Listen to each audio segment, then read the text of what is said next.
as soon as I was born, they had to put me in an incubator, and they gave me too much oxygen. That's what caused the blindness. My grandparents really were my absolute best advocates in every way possible. I really had to forge my own path, and I really had to take what I learned from my earlier years and figure.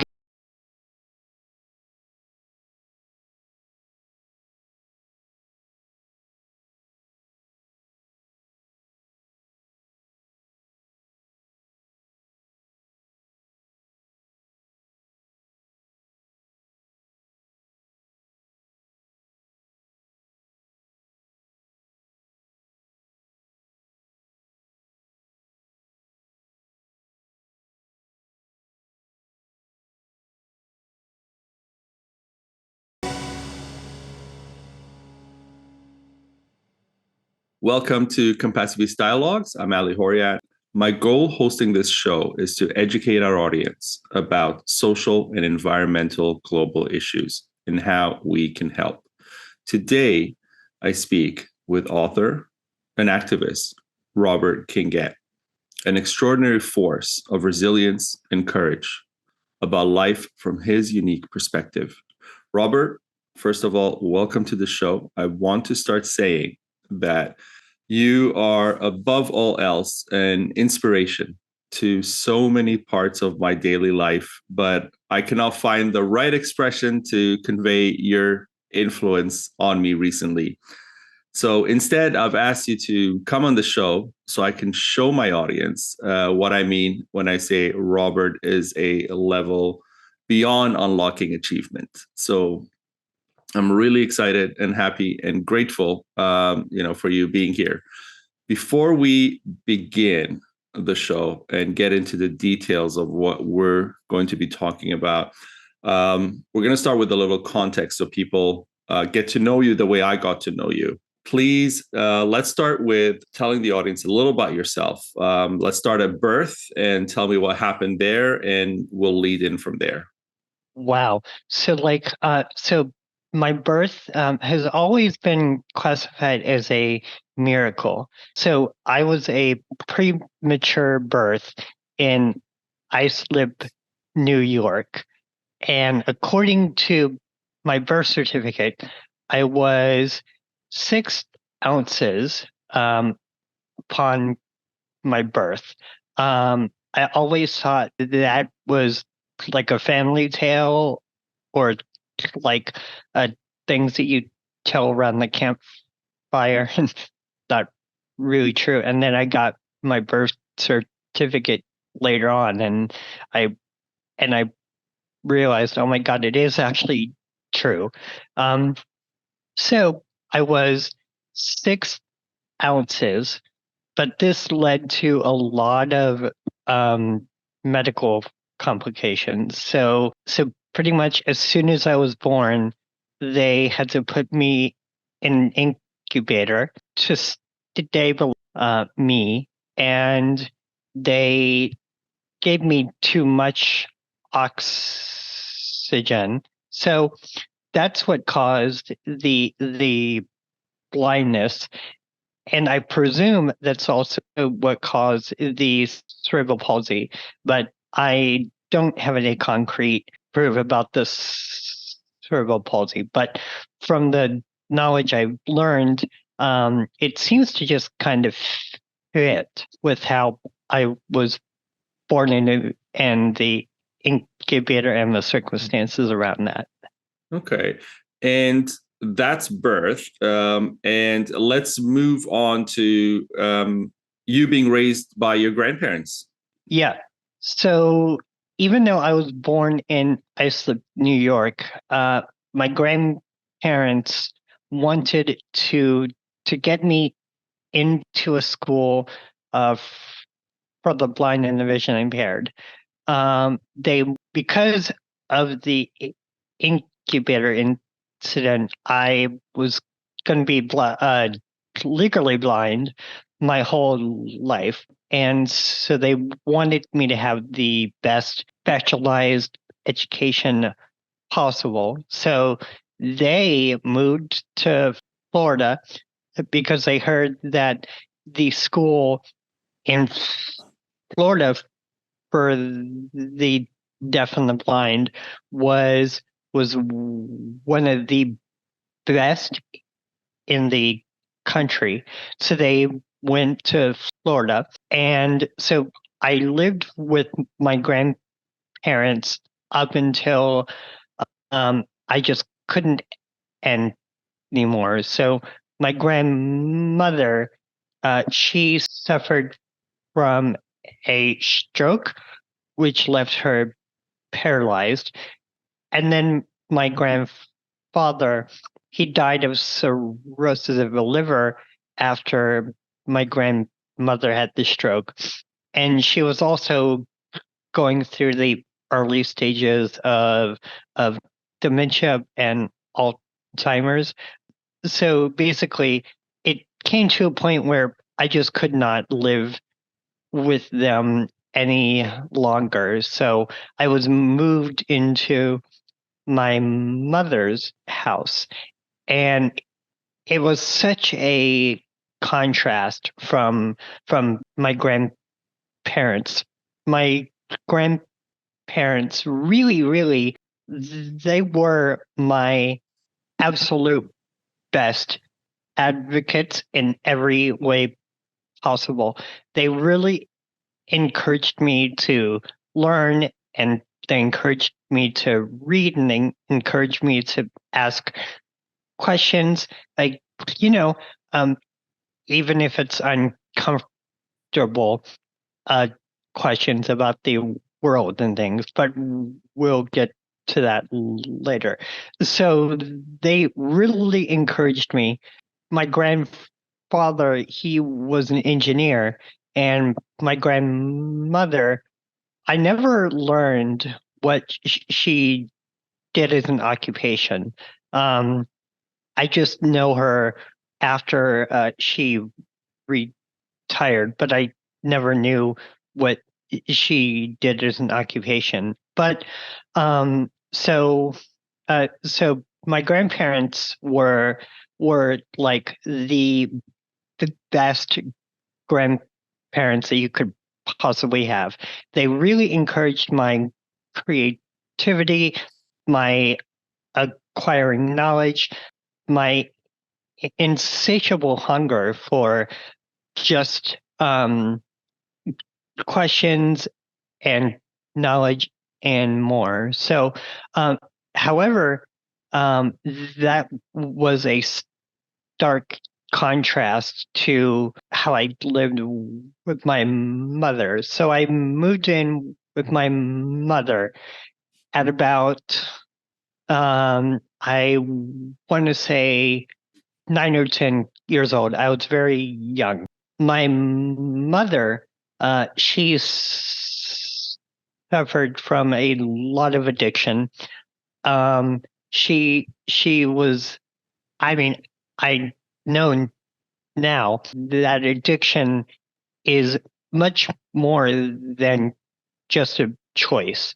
I classify it as a severe mental chemical imbalance in the brain, but more on that later. So, but of course, I didn't know this at the time. So, so my mother, she was racked with all kinds of addiction.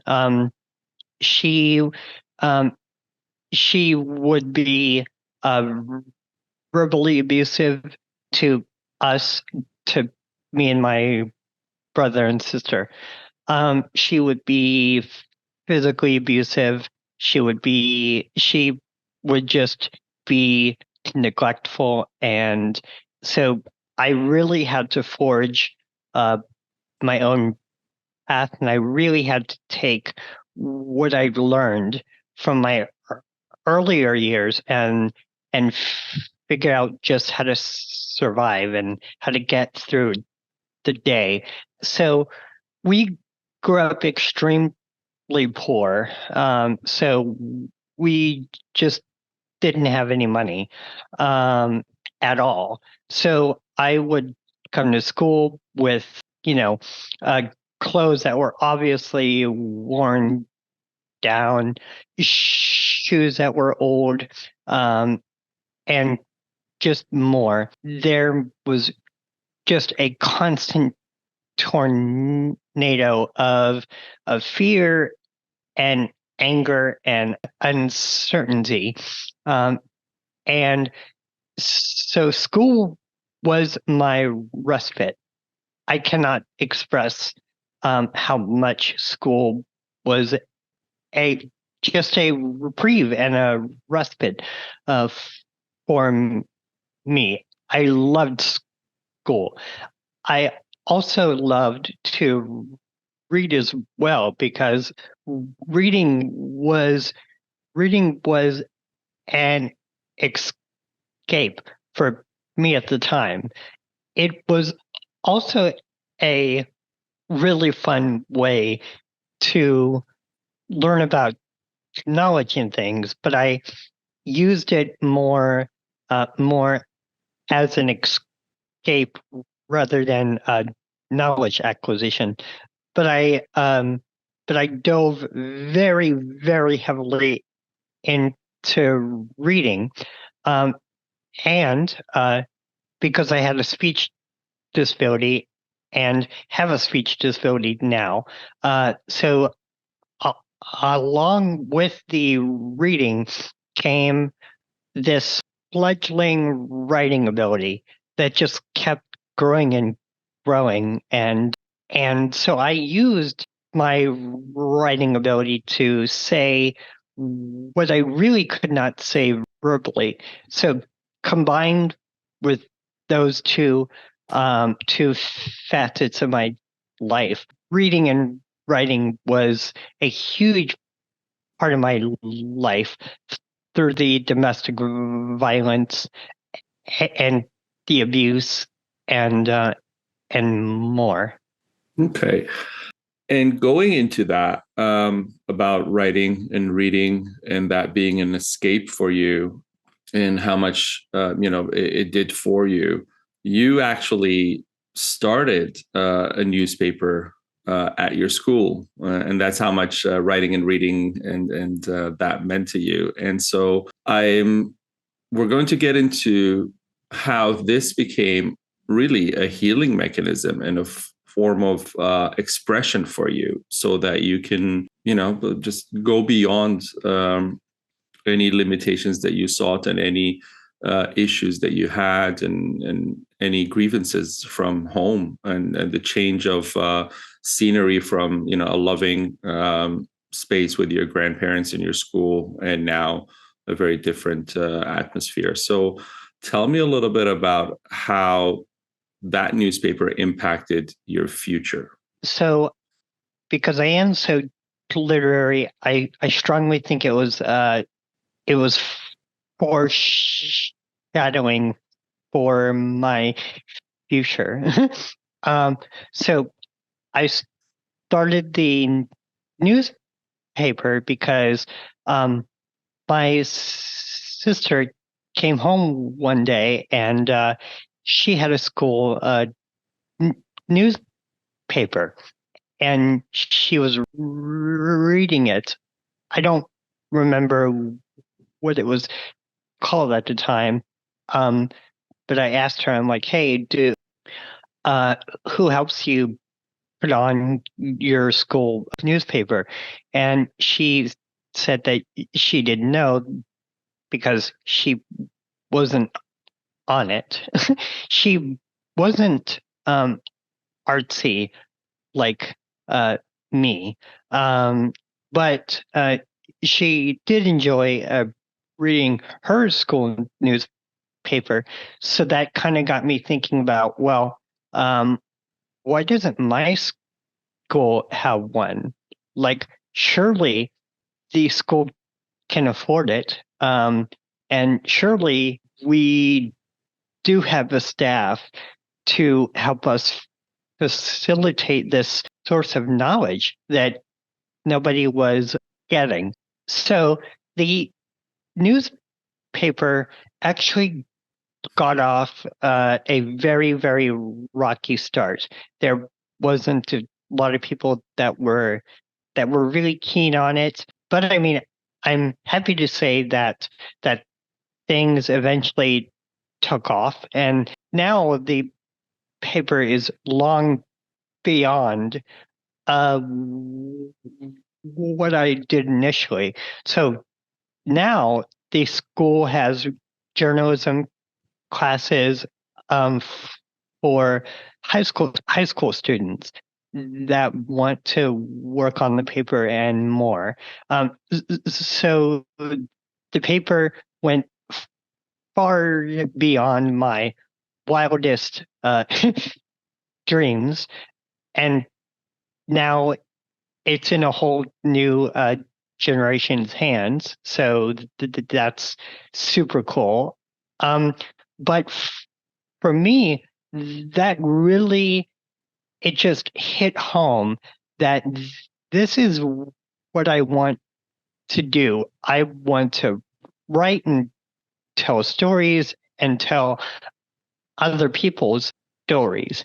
So that just fueled this writing hunger that was deep inside of me. So after running the paper for a very brief period of time, I thought, well, this is what I want to do as a career.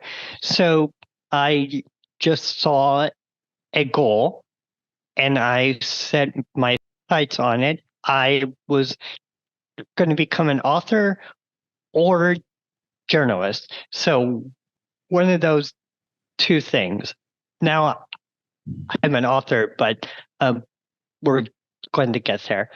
So fueled with this insatiable need to tell stories and to help other people tell their stories and even tell my own, I just really dug my heels in on this writing career. Loads of people told me, the classic cliche of, well, you're not really going to make any money as a writer, so do you have a backup? And at the time, I didn't have a backup, but I was also very, very good with technology, and that'll come into play later as well. But my true passion was my writing. So my writing was my outlet. It was my everything. So I just dug my heels in and really shot for a writing career. So I went my whole entire high school just soaking up everything I could. Literature, English, writing styles. So things that normal high school kids just were not paying attention to. For example, researching how to get an agent, how to get published, the types of facets that are in the publishing industry. It's kind of funny, but I wrote a literary agent, and I strongly advise that you never do this. But I wrote a literary agent, and I said, I'm working on a book about my childhood, my extremely abusive childhood. So do you want it when I'm finished? Yeah. So that's not how literary agents work. But I was very, very determined. So high school, was all about literature and growing into my writing kind of persona. And then when I got into college, I just took a lot of journalism classes. I took a lot of communication courses, classes. I just really continued on this path of writing and journalism. But I also did technology as a hobby. So I would often tinker with software and things like that. But writing was my one true passion. But in college, I realized that, hey, I could merge these two strengths, writing and technology.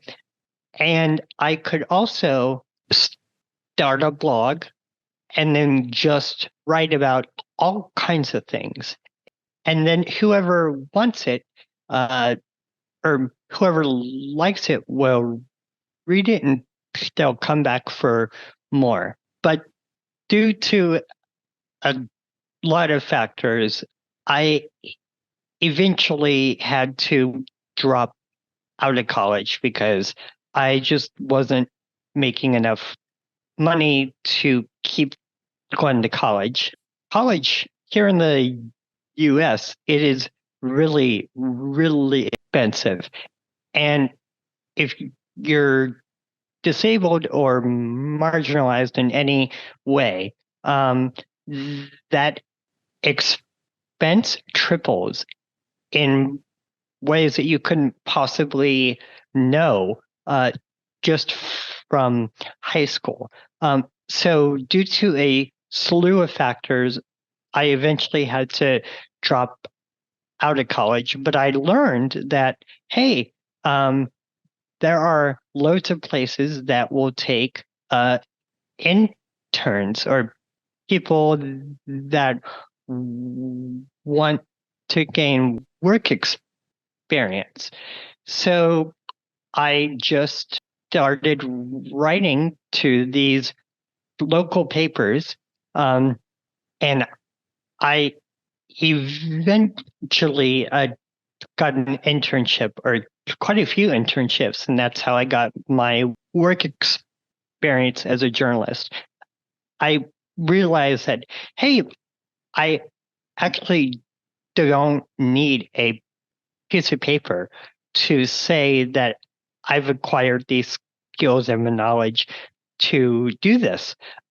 Because I had the internet, I had loads of internship experience. I had a lot of field reporting experience. But let me back up a bit. So when I was in college and things, I met my first real boyfriend, and I was naive, and I dropped everything to move with him because he was going to be my one true love, and we were going to live happily ever after. That turned out to be a horrible mistake, and I was once again subjected to all kinds of abuse, verbal, uh, physical abuse. I just dropped off the face of the earth, and nobody knew where I had gone. Nobody knew where I was.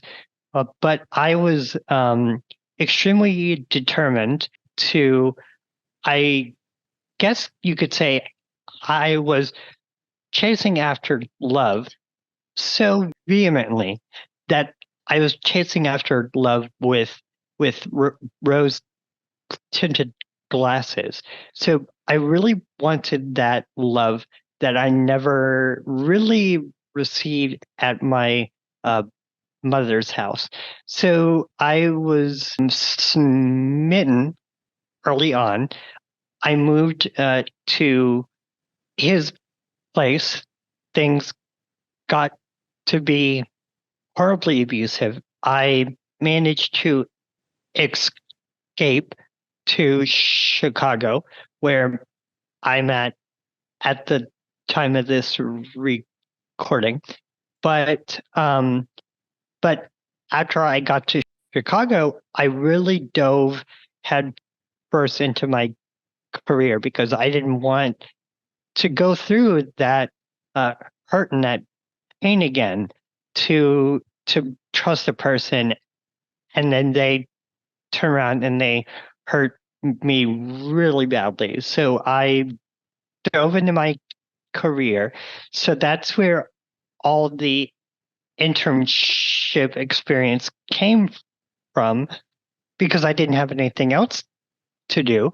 So I just gained a bunch of work experience and with each new experience or strengthening of these fledgling skills and things I had, I just kept applying to national papers, to local papers, and I even pitched a few things to international papers. So obviously, they, there was a lot of rejections, but I took those rejections and I sort of categorized them because the more that I was being rejected, the more I realized that, hey, the tone of these rejections are changing. So if you're sending out just things that just really don't fit whatsoever, then you get a kind of warm rejection. But how I knew I was a- improving and getting on their radar was the rejections were becoming more personal. So I really took note of how I was actually being rejected. Um, but I just continued and I kept pitching a bunch of stories and I wrote a book in between that time. I went on a few dates here or there. We'll get to that. But for the most part, I was very career driven. And so I got into journalism. I did a lot of freelance work for a lot of publications. I I finally built up a portfolio that would allow me to apply to the Chicago Tribune, which was a paper that I really wanted to work at the time. Now things have changed a lot, but but back then I had amassed a portfolio large enough to apply for the Chicago Tribune. So I thought, well, despite the fact that I have disabilities, I figured I would apply, but I would do it in a very creative way. So I, I knew that my disabilities were going to give me a disadvantage. So I knew that I had to be extra creative. So I just took a bunch of old shoes. I washed them, of course, but I took some old shoes that I had. I printed out my resume, a few clippings, and things like that. And put, I folded everything up nice and neat. Then I put everything into a shoebox. So, like, I had the shoe, I had the resume and things tucked inside of the shoe. Plus, I had it folded and things around the shoe. Then I wrote a small note and I stuck it to the box, and I sent it to the Chicago Tribune with the note that said, my resume and cover letter and things are inside of these shoe. I knew that you probably wouldn't hire me anyway, but I just wanted to get my foot through the door. So they called me immediately after that, and they said, you're hired. So no interview necessary. You're hired. I'm like, great. Yay. I got the job and things I thought I wanted. But as I continued to do stories, I realized that they weren't really letting me do the stories that I wanted to do. So there's a saying in journalism classes that you should always try to be objective. You shouldn't try to make yourself the subject and things of a story. But that never made any sense to me whatsoever, because if I was attending a protest, for example, I would kind of think that people would want to read about what the protest is like from the actual people that are most affected by the protests. So why are you protesting? It just never made any logical sense to me why reporters had to be objective. Because if you are objective, you're not taking lived experiences into account.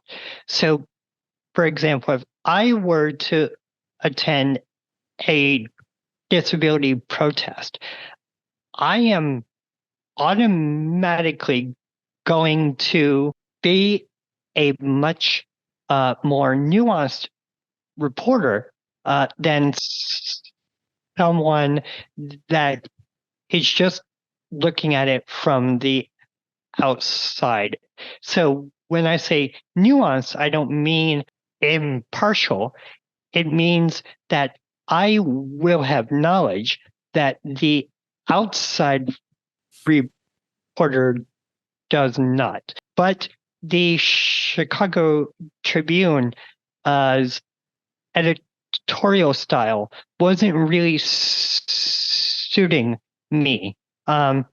You couldn't have a writing voice. You had to write like this institution. You couldn't be a part of a story. You couldn't stand up for anything. So that really didn't sit well with me. So I left the Tribune soon after that realization. And I concentrated more on freelancing. But then after doing freelancing, I'm like, well, I mean, why don't I just write on my own website? Why don't I just write my own books and things rather than having to to approach a person and say, "Hey, I wrote this thing. Can you pay for it?"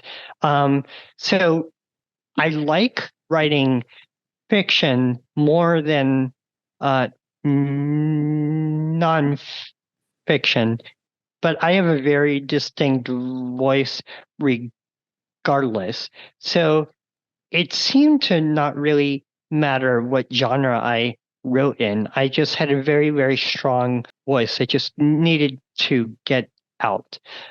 And I know that was a lot, but did you have a topic in mind that you wanted to touch on? Yes. So we went from born in New York, raised in Florida, moved to Chicago, and the newspaper, and from there learning that you wanted to do your own thing, and so that transitioned, which kind of brings us to my favorite part of your storytelling because it's really powerful. And I met you through a mutual friend, and so when I heard your story at first, I was just impressed by what you were trying to achieve and what you had achieved already. Looking on a sheet of paper with disabilities and these things, and just the achievements, and I said, "Oh, that's great!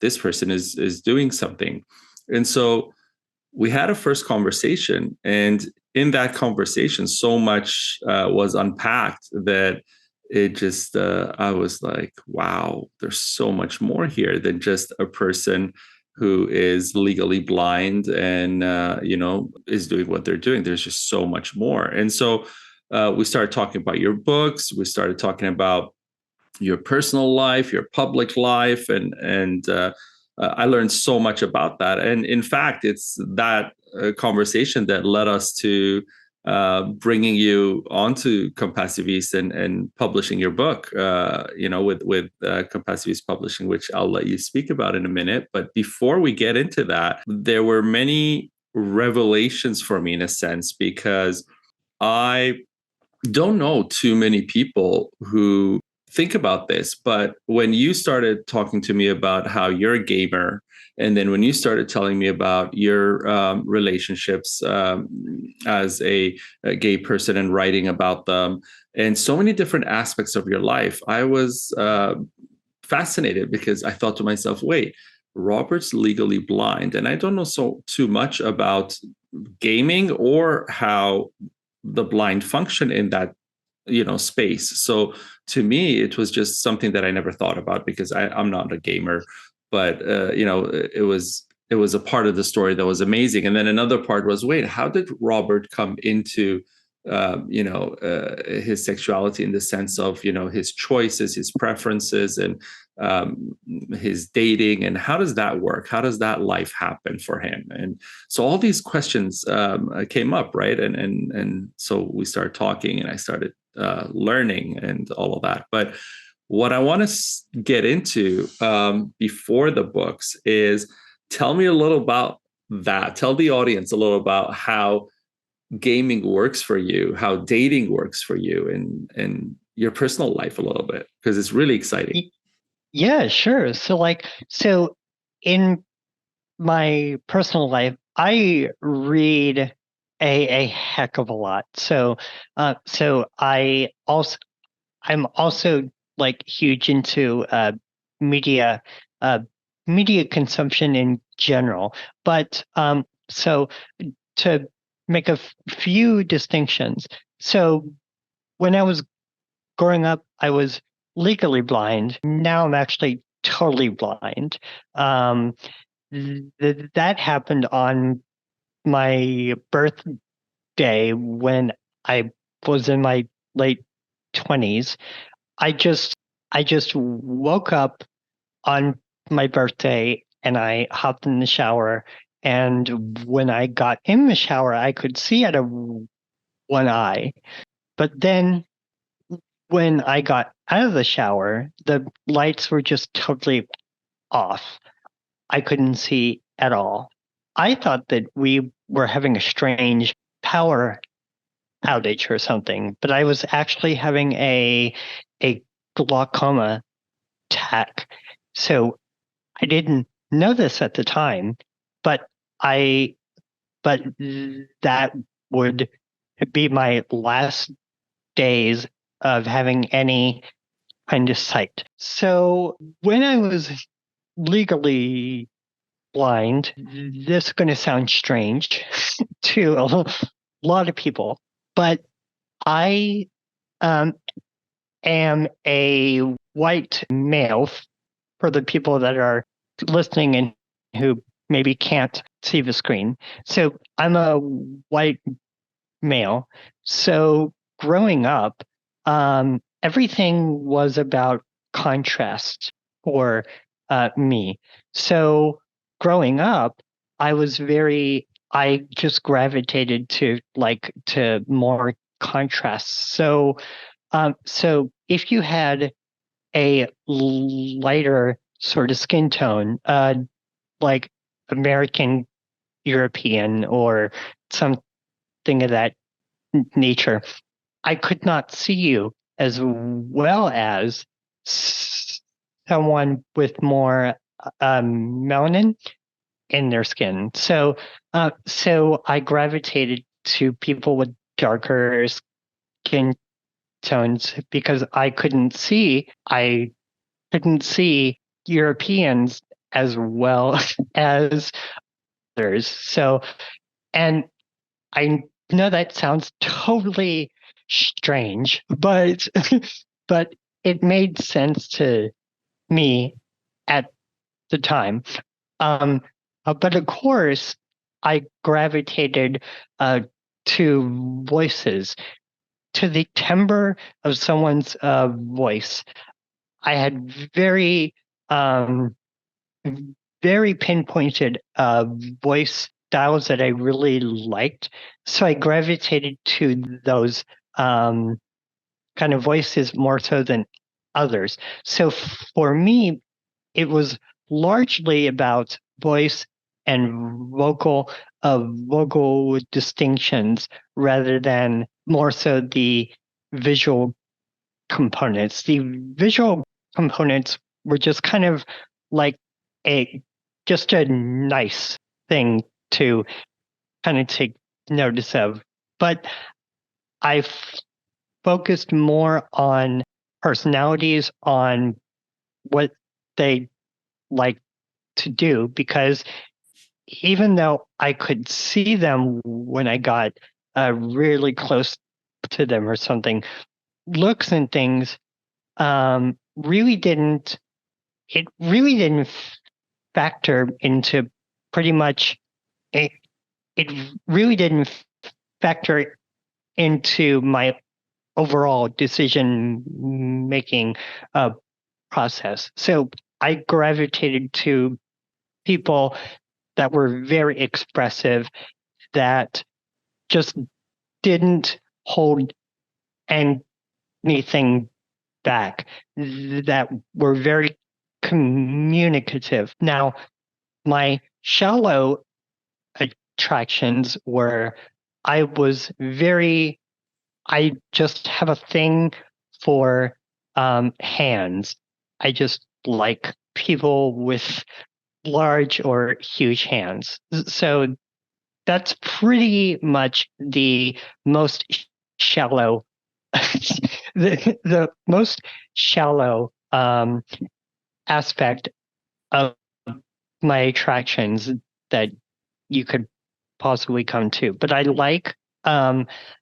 just like the voice tenors and timbres and dialects and accents and cultures and how those manifest into a very attractive person in my eyes anyway. So about the gaming, so when I was legally blind, I would sit very close to the TV, but even then, video games had to have some sort of accommodation for me to play them, like a choice or something in the design, uh, like spoken menus or voice acted games were extremely beneficial for me because I didn't have to read anything. Uh, Video games with bright and vibrant uh, kind of areas, things that had high contrasts um, for me.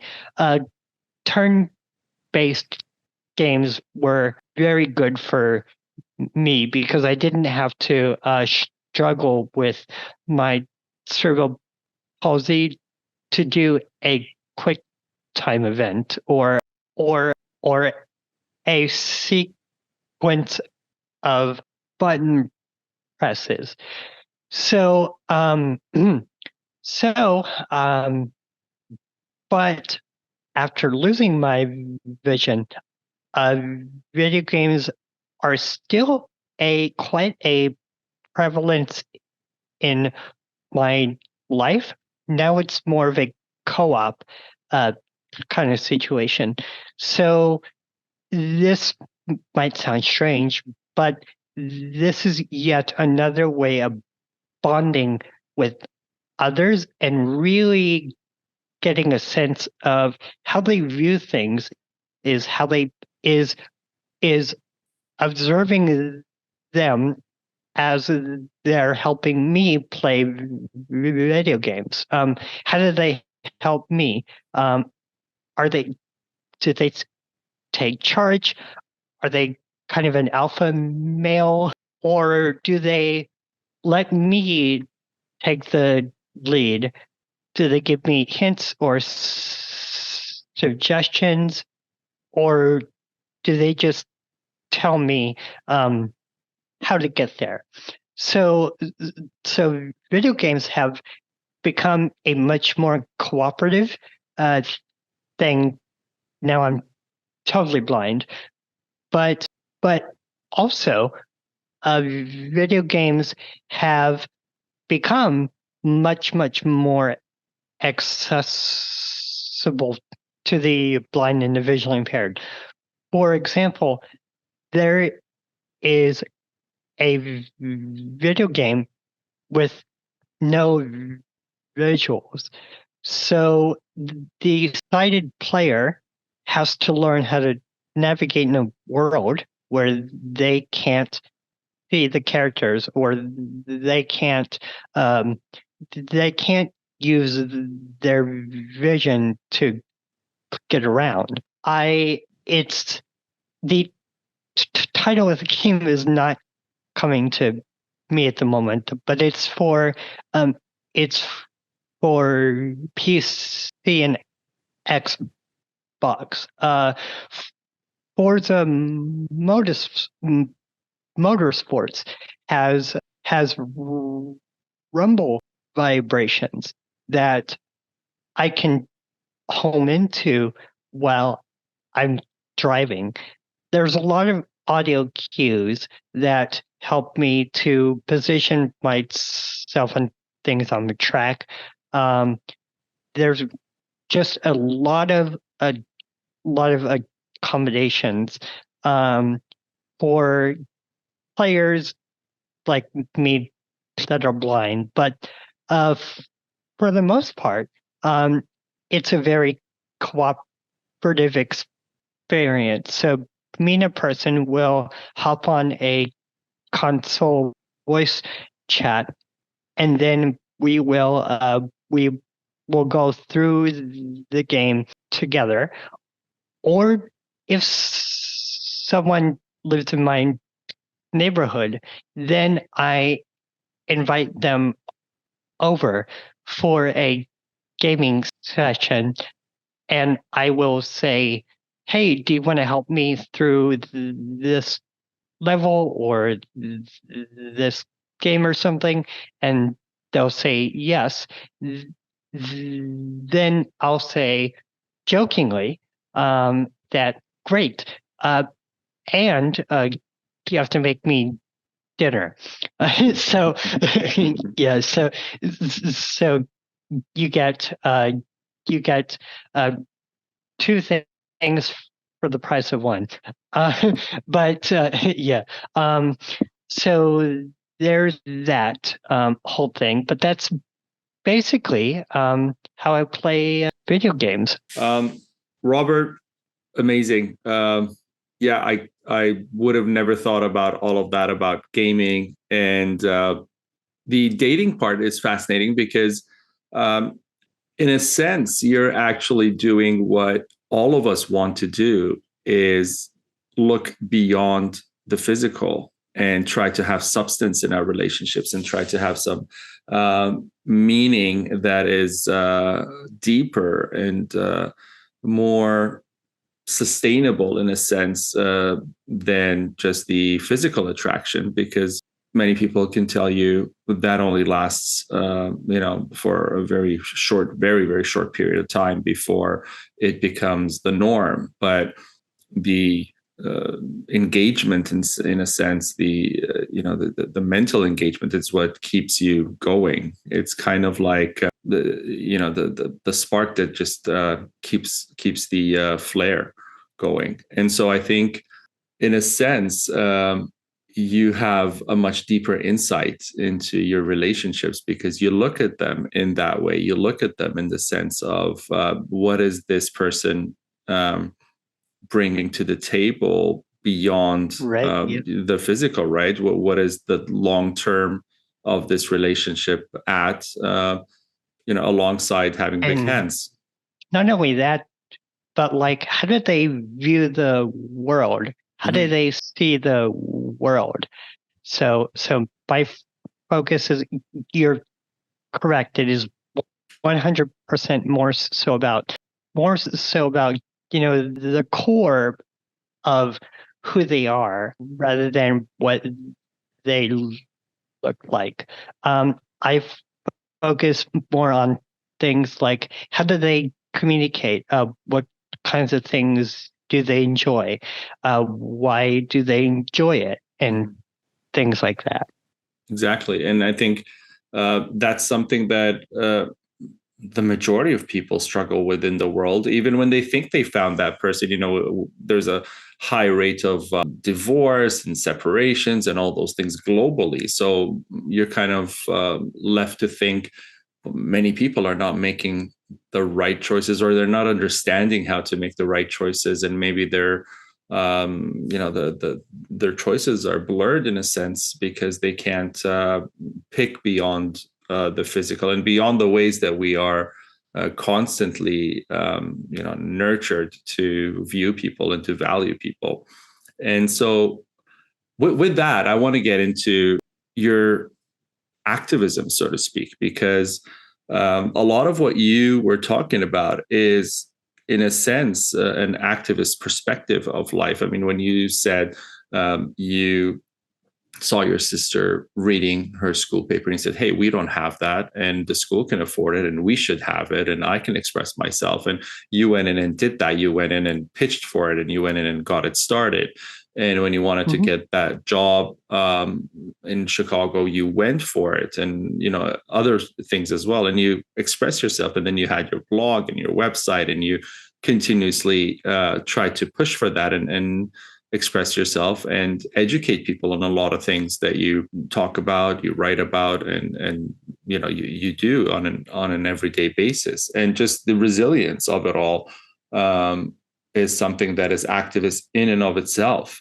So what does activism mean to you? And if you had to give people advice on how to join activism, because the reason I asked the second part of the question is today activism is very different than what it used to be 40 years ago or 100 years ago or whenever back. There's a lot of misinformation. There's a lot of hate. There's a lot of anger. There's a lot of violence involved in places that necessarily don't need that, and in places that could yield much more advantageous solutions and results if people just were more calm-headed and friendlier towards each other when discussing the differences and the things that are causing issues and rifts between them.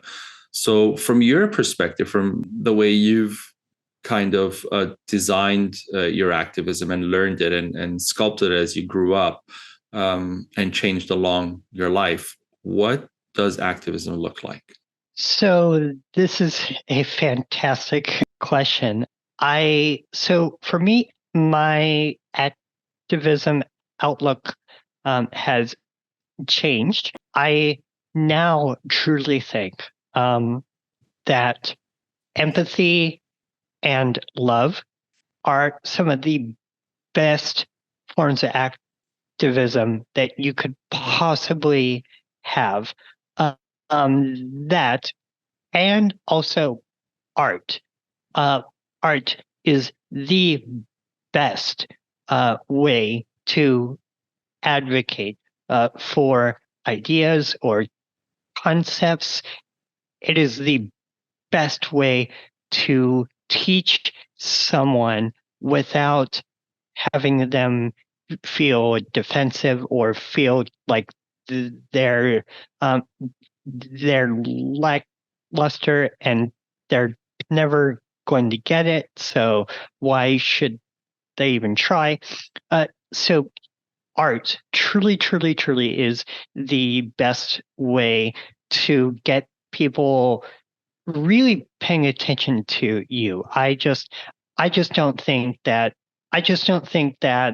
uh okay, so let me back up. So Okay. when I talk about so uh so I think art uh and they go hand in hand because in order for you to become a better activist, you have to listen to other people and you have to you do have to ask those very tough questions that might make people look at you sideways, but there's a way that you're asking because you really want to know the answer. You want to get to the root of why this question has to be asked in the first place. And marginalized people, me included, we have to be willing to answer those very tough questions with compassion and love and understanding, because the second you tell a person, well, it's not my job to educate you, then you're not an activist. You're just seeking attention. And that is I just refuse to call that any kind of activism whatsoever. There needs to be a balance of due diligence. So I do think that you should seek out media that you wouldn't normally look at.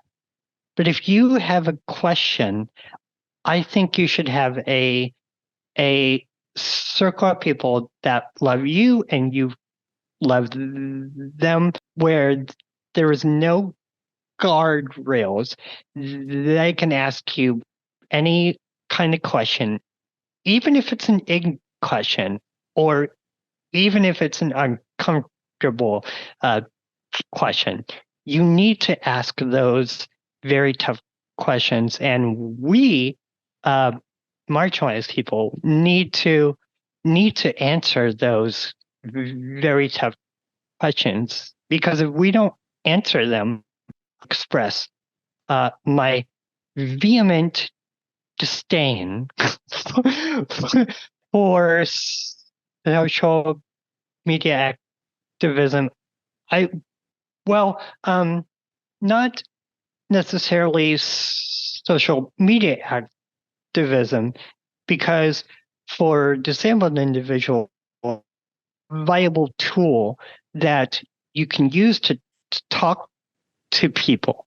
You can use it to communicate with other people. But what I guess I loathe more is the profit-seeking kind of activism, the this insatiable need to be the center of attention. So you want to be an activist, but you want the cameras on you. You you want to be seen as a leader, but you don't want to do the work of educating other people. You don't want to. You don't want to work with the privileged that want to help you, whether it be misguided help or sincere help. You've got to be a team player, and you can't be smug and all knowing because you want clout or profit or fame or whatever have you. So that's my 2 cents. And you know what? You are perfectly aligned to the Compassiviste mode of activism. And what we're trying to do here is, Compassiviste essentially means compassionate activist. And that's exactly what you are describing there. Now, yeah. Robert, as the activist, the author, the journalist, and the gamer, and all the other aspects about you, all the lovely parts. What do you want to leave behind? You're working, you are functional, you are pushing the boundaries in every sense, and you're trying to achieve something, and you're trying to reach, these new spaces that you're exploring in your life every day. One day, myself, you, everybody here, everybody alive today will pass away, and there will be new people, and there will be new generations, and they will look at us like, oh, those guys back in 2024, So So one day they're going to flip the pages and they're going to say, there was this author, he wrote this and he did that, and his, Robert. And so what is the legacy? I mean, what's left behind? What is that for you? I just want, so it's interesting, but if I do leave any kind of legacy, I want it to be a legacy of knowledge, the understanding that it's okay to help a person and not ask for anything in return.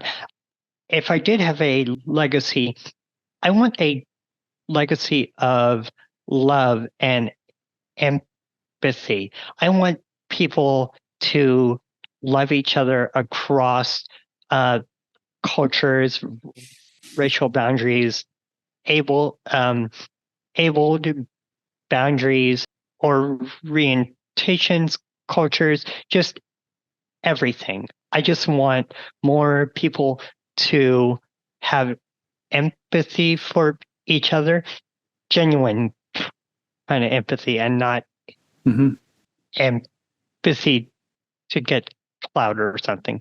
I want more people to just love their friends and their neighbors, because the more people that you love and genuinely care for, the more that you're going to understand them. And that's when these arbitrary barriers will just collapse. Yes, you are definitely right there. And that is, I think, the greatest legacy, because when you look back into history and to legacy, I think often we misjudge what we should leave behind, and we forget to look at our history. I mean, when you think of Jesus, when you think of Martin Luther King, when you think of many people globally, hundreds, thousands of them who have left strong legacies behind that we find inspiring, that we look up to, that we value. These are the people who want to cultivate love and empathy. And it's not the people who, went out to create abundant wealth or greed or anything like that. So that's beautiful. Last question before I let you go here. What is joy to you? What is happiness? Where do you find harmony in your world? Wow, that's that's a multifaceted question because I just find joy in so many places. Find joy in media that teaches me something. I find joy in media that gives me happy endings. I find joy in people just randomly uh, texting me and saying, "Have a good day today." I find joy in trying new things, new foods, new experiences. I just find joy in comfort. So I find joy in a lot of places. And you know what? For you to even be able to count one after the other, all the places you find joy in and through is in itself fabulous, because you've had such a rough ride along the way. Um, the story with your mom and moving out of there, and so much more in your life. And I mean, waking up on your birthday not being able to see, these experiences, sometimes they just cause, I would assume, that they would cause a lot of people to just break down, and you just keep on taking all this baggage and carrying it with you like you're the strongest person on earth. And this weight means nothing. This extra 10 pounds here, this extra 20 pounds there, I got it, it's okay, it's not a big deal. 100 pounds, yeah, that's fine, throw it on.